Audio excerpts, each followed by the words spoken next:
a hearing pertaining to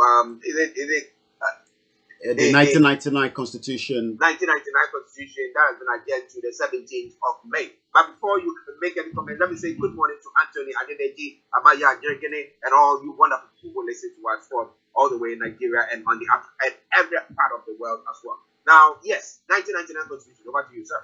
Well, if you remember, yesterday was meant to be, a hearing of that court case. But for the fact that there's an holiday, Easter break, so all the judges are not available. So that case has now, been shifted to the 17th of May.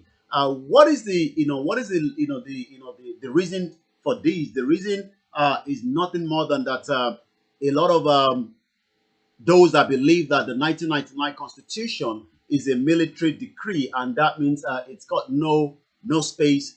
When we talk about the current validity of it. So if you are saying that you want to hold election, on what ground, on what basis do you want to hold that election? And that is the focus point of some of the Yoruba self-determination lead group that have said that they will challenge that, for the upcoming court case that will be coming up in Osun State and Ekiti State. These are the two. People might be wondering why we have an election ahead when there is no election yet, because we know that the election, which I'm going to be giving us a countdown, is still next year. But what normally happens is, sometimes we do see that occur because of the way challenges have been occurring in the last couple of years. So that means we don't have all the governorship elections that comes up simultaneously. So sometimes we have some of them that comes up just about before the full election. So just to our listeners that might be wondering why we are talking about an election when the full election is still coming up next year. So Ilanomo Odua is challenging this at the local court in Osun State and also in Ekiti State. So this is the latest update that we have before we go into some of the other headlines. This is to inform you that the Oshogbo court case instituted by Ilana Omo Odua worldwide against the validity of the 1999 Constitution has been adjourned today, which was the 13th of April yesterday, to 17th of May 2022 for motion and mention. The court case for Ekiti State still stands with the actual day, which is the 28th of April this particular month. So you can see that as much as a lot of people might say election will hold, we also have those that are challenging the Constitution itself as against whether it should be used on any election, especially in the Yoruba land, which is also the southwest of Nigeria. For those that might probably be wondering, what is the Yoruba land? It is the southwest, and that is the indigenous people known as the Yorubas.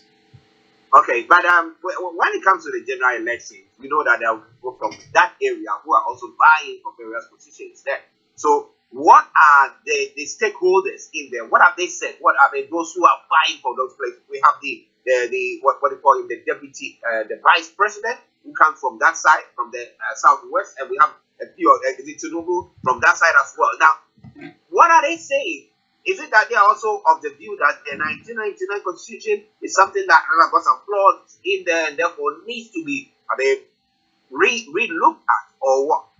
Well, and that is quite interesting because yesterday while we were live on Niger Voices, I was playing one of the audio clip of one of the, this was 3 years ago during the Independence Day, when they were having a kind of a conversation. Professor Akimbode was challenging the 1999 Constitution. And somebody said, the same professor was the same with the current vice president. They were almost in the same law school when they were having their law time at the Unilab. So you wonder if the vice president of Nigeria does not know that the 1999 Constitution is illegal and is a military decree. The government of the day might tell you that they are currently doing an amendment to the Constitution. But the challenge again there is, how do you amend something that is illegal in the first place? So yes, you are quite right. The Yorubas, the Igbo, and some of the contestants as well will be contesting on the same 1999 constitution. Remember, it has been used since the days of the former president Olusegun Obasanjo, where he was the one that started using that constitution, even though everybody agrees that that constitution is illegal, and that is why Ilana Modua is challenging that at the court in Ekiti State and Osun State, where they'll be having the election of governorship in the next couple of months. Okay. Listeners, some of the stories making the rounds from Nigeria, 11:25 the time. Let me acknowledge a couple of people who have joined us. Suleiman Yusuf, good morning to you. Mr. Kofi Ali Abdul-Yakir, good morning to you. Amayo says Yoruba nation account for almost 70% of Nigeria's economy. Right? Interesting. We've talked about the fact that, well, resources are not, they become. So maybe today, the sand that people are working on in a particular area might not be worth anything, but tomorrow, because of development or what invention, you have somebody who say that, well, look at the sand around maybe the northern part of Nigeria. It's now something that we can use to prepare maybe aircraft, and then hey, that makes them rich there. So, but let your comments come through. Let your comments come through. All right. Okay. Let's move on to one other story. Yesterday, while Frank was on, you and I were not there, but he did mention a statement from the Northern elders who were calling for the resignation of the president because they think that he has been a failure. And he was asking the question there. So I know that maybe you have more information pertaining to that. He was saying that, well, he was asking the question, these Northern elders, who are they? And have they got the bite at all? The Northern Elder Forums are just the same, like what we can call, the same like the Afenifere that tends to also is from the Yoruba side, and we have the Ohanize that also from the Yoruba side as well. They've been a very, very outspoken, just as so many other social cultural groups. The Nigerian Northern Forums keeping the Igbo is not worth a civil war. I'm just reading some of the articles that you can think of. This was in 2021, July, and this was posted on the Council on Foreign Relations.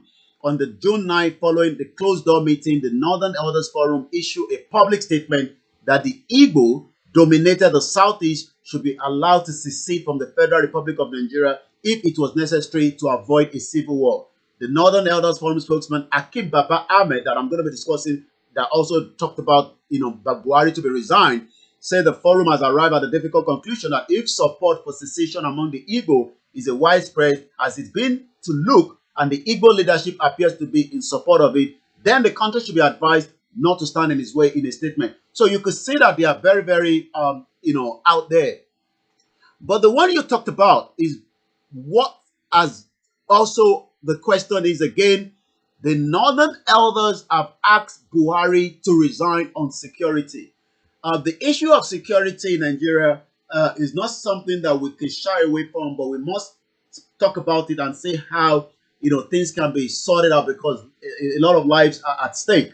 And I'm going to be telling you what the Amnesty International is releasing this morning as well. But according to the Elders Forum of the Northern Elders Forum, they are demanding with immediate resignation of President Muhammadu Buhari over the killings across the country, especially in the north. The Director of Publicity and Advocacy of the Northern Elders Forum, Dr. Akim Baba Ahmed, made the call yesterday. While he was making the call yesterday, before coming back again to you in the studio, is exactly 11:29. This is Starr Radio UK. It is your finest African and Caribbean radio station in London. And this is the morning show where we discuss all the updates coming from Nigeria. So while that was going on, I was picking this news coming from the Amnesty International in Nigeria. And this is what they have to say, that 8 years after the adoption of the 276 Chibok schoolgirls by the Boko Haram, and with more than 1,500 school children adopted by the armed groups since the Chibok incident, affected regions have seen a decline in school enrollment and advancement. 8 years. So that means it's not just about this government. it has been the same as well. Nigeria is failing to protect vulnerable children by refusing to respond to alert of impending attack on schools across the north of the country, which is what the Northern Elders Forum are talking about. The Nigerian authorities have failed to pretend mass adoptions of thousands of school children. In all cases, authorities have remained shockingly unwilling to investigate these attacks or to ensure that the perpetrators of these callous crimes face justice. Every fresh attack is followed by further adoption that deprive school children of their right to liberty. This is Star Radio UK. I'll come back again to you in the studio. Well, listeners, Mr. Olayomi Koiki, for you, bringing you some more of that update that we are talking about with a statement by the Northern Elders Forum. And but Amayo says that Northern Elders calling for Buhari's resignation is just out of time. Why now? Where have they been since inception of this government? It is strategy and an agenda. Olayomi Tosino, good afternoon to you. I know in Moscow it's afternoon now. Good afternoon. It's a good afternoon from here. We will not. He says Nigeria is a big scam to have happened to humankind. Interesting. But Amayo says we will not be fooled by their statements and killing here, killing there, killing everywhere. Break it up, save the lives. But interestingly, these Northern Elders, are they? Let's say where Buhari comes from, the state that Buhari comes from. What's the name of that state? Castina. Castina State. Are there representatives from there? And are there people who relate to the APC? Or these are neutral people, they don't belong to the PDP? Or maybe disgruntled people who were in the PDP and who lost power and therefore are on the other side now and are posting questions saying that, hey, so that to make him unpopular so that his party can be voted out. Is that what is going on there? Well, not literally so. I mean, we have, these are members of different political party views. So it's not just about, the Northern Elders Forum, in support of the PDP or in support of the APC. Like I said, some of them do have alignment with some of these political parties, which there's no doubt. Just as the one from the Onaize and the Yoruba, the Afenifere, and the, just as the Ilano, which is again, asking for the total exit of the Yoruba from the Nigeria of today. So the Elders Nether forums are not just from the lining of the APC or PDP, but yes, some of them do have, their interest with each of these political parties, as we know. Okay, listeners, Star Radio UK, 11:33. We'll just move on straight. And once again, we apologize for the earlier break in transmission. It is updates from Nigeria coming to you from an Garden Studios with where Mr. Olayomi Koiki is at the moment. Now, let's move on to some of the other stories that is making the rounds, and this pertaining to what the BBC has said about some issues that have gone on down there in Nigeria. Let me try to bring that your way before Yomi goes on to bring you some of the other stories. Where he's talking about, God, it's eluded me.